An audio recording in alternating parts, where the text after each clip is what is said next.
Hey guys, Andrea here. Welcome back to the channel. So guys, posted a video yesterday about what would you do in a medical emergency in a cell house. And guys, that whole situation brought back to me the importance of having your first aid up to date. And so guys, there's plenty of free online first aid courses. And I know St John's Ambulance, First Aid and Railway Rescue do heavily discounted courses. But it's also brought back to me support workers need to have their first aid levels up to date. And guys, it also brought back to me, as a person with epilepsy, you can be a support worker, you can be a paramedic, you can be a doctor, but until you witness a seizure for the first time, it can be incredibly confronting. And guys, epilepsy isn't just seizures. I have lived with epilepsy since surviving viral meningitis at around the age of 17. So that has left me with compounded traumatic brain injury, which has left me with ADHD-like symptoms, paranoia, peripheral neuropathy, and has also, as we've recently discovered, triggered the Sjogren's syndrome.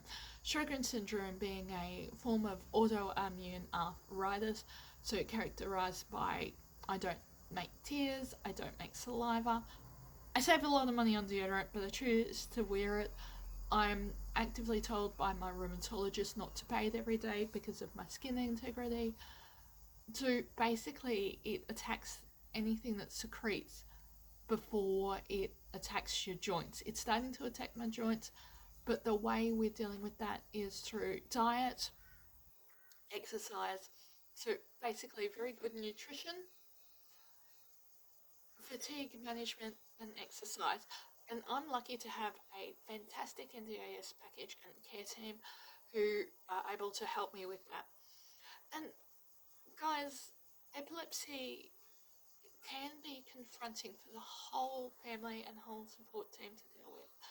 So guys, some really important things that I mentioned over there, and I just wanted to do the follow-up video for YouTube and TikTok, is looking after yourself as a person who's just witnessed a seizure. So Australian Women with Epilepsy, Epilepsy Queensland, Epilepsy Action Australia all do have aftercare lines. They also do have information sheets and information packages. Shout out to Epilepsy Action Australia. Thank you for sending out care packages to the support workers. And so guys, basic seizure first aid for a partial complex seizure, absent seizure. Guys, first thing is know what the person's seizures look like, asking them their name, where they are, what they're doing, getting them to repeat those questions and orientate themselves.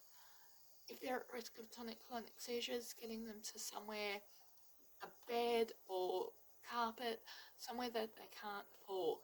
And if the seizure lasts longer than 2 minutes for a partial complex or 5 minutes for a grand mal seizure, call an ambulance. And if you're not sure, especially in Australia, especially in Queensland, call an ambulance as well, because epilepsy can cause concussion, it can cause physical injury, it also does cause tonic-clonic seizures, can cause brain damage, and the person might be tired, disorientated after any type of seizure as well.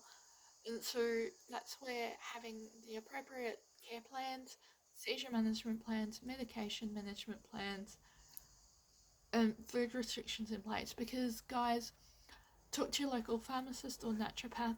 There is actually a lot of interactions between food and drugs in epilepsy. I know I can't drink grapefruit juice, I can't eat grapefruit, I've got to be careful with the alcohol I intake, I have to be careful with my sleep as well, and stress. And stress is one of the big ones for epileptic seizures as well. So guys, I've often just brushed over the fact that I have epilepsy on the YouTube, but I felt it was really important to speak up about it.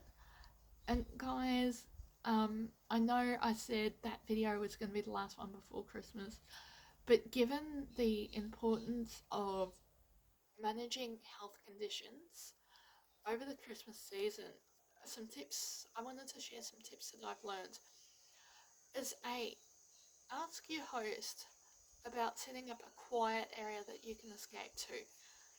Having some escape routes as well. So that might be just putting in an appearance instead of staying for the whole event. That might be asking if you can take a plate of food, um, letting the host know about any dietary restrictions that you have. Instead of having things at night, having them during the day. Having structured activities for people to do that don't involve alcohol. Having soft drinks, water, non-caffeinated soft drinks as well, a really important one. And having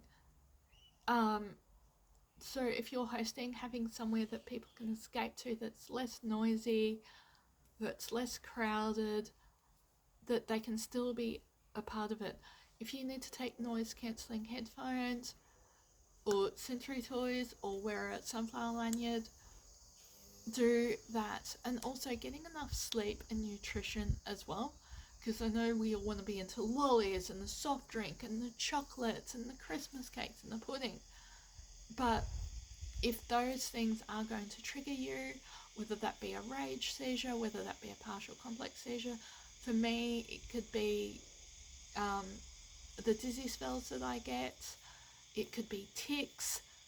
So what we're doing is we are doing several activities throughout Christmas Day, and we've got some birthdays in my family.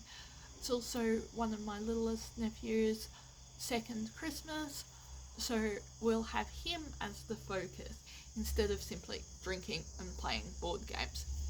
And that's something as well that if you watch the Christmas parade or the carols by candlelight, I know from my American viewers, carols by candlelight you guys might not do. It's a very Australian tradition because we're in the middle of summer as well. So guys, think about what your needs are and ask how people can accommodate them. No, you're not being an asshole for asking people to accommodate your sensory or disability or allergy needs, especially if you're willing to meet them halfway and provide foods that you can safely eat or alternative activities. Guys, remember that Christmas isn't about the presents and the money that you're spending. Christmas isn't about what's under the tree, it's about who's around it. So guys, if you can like, share, subscribe, comment, and I'll see you guys in the new year, and have a very safe and happy Christmas if you celebrate as well.